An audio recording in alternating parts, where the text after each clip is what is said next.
Welcome back sa aking YouTube channel. Para sa mga first time lang po na manood, please click mo na yung Jeremy's TV Manila. Anyway guys, wala nang bayad o libre lang, tulong mo na lang din sa kapwa mo. Alright, thank you very much po. So ang topic natin ngayon for today's video, marunong ka bang magpasalamat? At kung may biyaya ka, huwag kang magyabang. Ayan guys, marami kasi sa atin na kapag umaasenso na sa buhay, ay nakakalimot na. Diba? Kung babalikan mo yung mga buhay nila dati, talagang mahirap lang sila. Pero habang unti-unti silang umaasenso, umaangat ang kanilang buhay, diba? Dumadami yung mga properties, dumadami yung mga negosyo, ay unti-unti nang nakalimot. Lalo na sa kabutihang ginawa ng Diyos. So marami kasi sa atin ganyan guys. So kapag dumating yung biyaya sa atin, huwag nating ipagyabang. Dahil lahat yan ay galing sa Diyos. Lalo na kung malaking biyaya guys, mula sa wala o anumang grasya, hindi lang naman sa pera, minsan sa sitwasyon, sa problema, may mga taong tumutulong din sa atin na kung saan ay kailangan ng tulong, at pag dumating yan ay sobrang pasalamat mo, di ba? So ayon sa Lucas chapter 7 verse 38, doon ay umiyak ang babae at tumulo ang luha niya sa paa ni Jesus. Pagkatapos, pinunasan niya ito ng kanyang buhok, hinalikan at binuhusan ng pabango. Yan guys, yung istorya kasi niyang sa Biblia na yan, may isang babae na sobrang makasalanan. Alam niya sa sarili niya, guilty siya. Kaya nung nagkaroon siya ng pagkakataon na magpasalamat at humingi ng tawad, ay kanyang ginawa. Kaya pumasok siya. Di ba? Ang ating Panginoong Jesus, kasama niya ang kanyang mga alagad, sila Simon Pedro, at iba pa. Kaya nung pumasok itong babae na to, dire-diretso. Di ba? Dahil alam niya nandun ng Panginoong Jesus. Pagpasok na sa loob na yon, ayun na nga, umiyak siya, tumutulo ang luha niya, siguro sobrang saya niya, at sobrang guilty niya. Kaya talagang sobrang tuwa niya nung nakita ng Panginoong Jesus. At unti-unting siguro talagang sincere siya kung papaano siya humingi ng tawad. Hanggang sa tumulo na ang luha niya, yung buhok niya, di ba, pinupunasan niya yung paa, at tapos binuhusan pa niyang pabango. At ayon sa Biblia, itong pabango na to guys, sobrang mahal niya. Kung siguro sa panahon natin, baka mga Louis Vuitton to, o mga Lacoste to, yung mga mamahaling guys, ang mga pabango. Kaya yung mga alagad nagtataka bakit niya kaya ginagawa. Ang sabi ng mga alagad dyan, mga marites, ang sabi dyan sa eksena yan, bakit kaya pinapayagan niya ganun ng ating Panginoong Jesus, di ba? Hindi ba niya alam na itong babae na to ay makasalanan? Kasi alam siguro sa kanilang baryo, di ba, na makasalanan yung babae.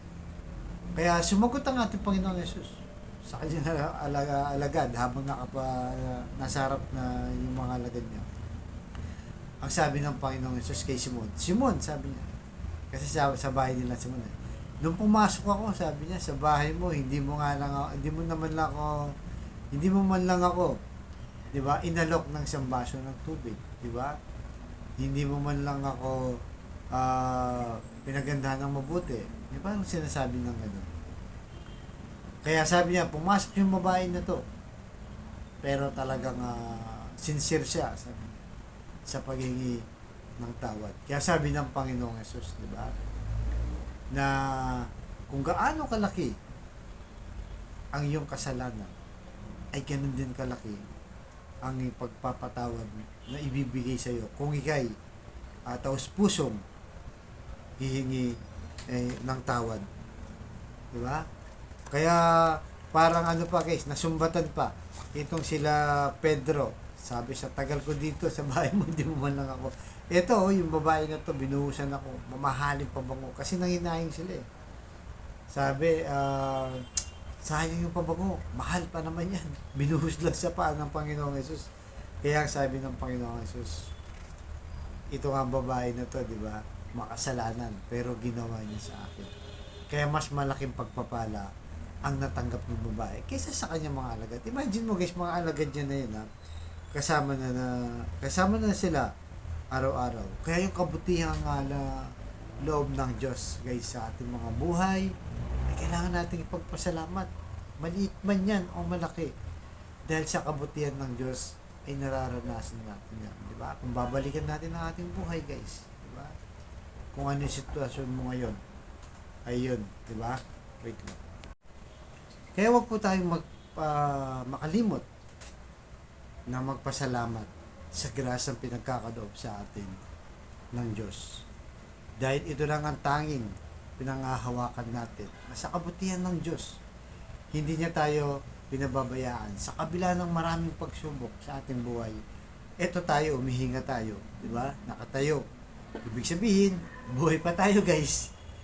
At nalalagpasan natin yung mga pagsubok na mabibigat dahil sa kagandahan loob ng Diyos at kabutihan niya. At siyempre, dahil na rin sa kanyang pagmamahal. Kaya sa kapatid natin ngayon nanonood sa aking vlog na may matinding karamdaman, problema sa pamilya at problema rin sa financial, sabayin mo ko sa napakasimpleng dasal lang na kung ikay maniwala at magtiwala ay tsak yun, ipagkakalob sa iyo ng ating Panginoon Yesus sa tamang panahon. So tayo manalangin. Lord, i-bless niyo po ang kapatid namin nanonood sa aking vlog na malubha na po ang karamdaman. Stage 4 cancer na, Lord. Tinaningan na po ang kanyang buhay. At kung ano po ang mga karamdaman bumabalot sa kanilang katawan. Ipuhin niyo po, Lord, yung mapagpagaling na kamay. Haplusin niyo po. Tanggalin niyo po ang kanilang karamdaman. Ibalik ang kanilang kalakasan. Yakapin niyo po na mahigpit para sa kanilang pamilya. Ganoon din po, Lord, sa financial. Na kailangan namin lahat. Lalo na, Lord, yung kapatid namin walang-wala. Ultimo, pambili ng 1 kilo ng bigas at ulam. Pambawon sa mga bata, pambili ng gamot. Iniisip pa, Lord, kung paano itatawid ng maghapon. I-bless niyo po ang aming hanap buhay para sa aming pamilya. Ganun din po sa mga pamilyang nasisira na o nagkawatak-watak dahil sa hindi pagkakaunawaan at hindi lumilingon sa pagmamahal na binigay ng kanilang pamilya.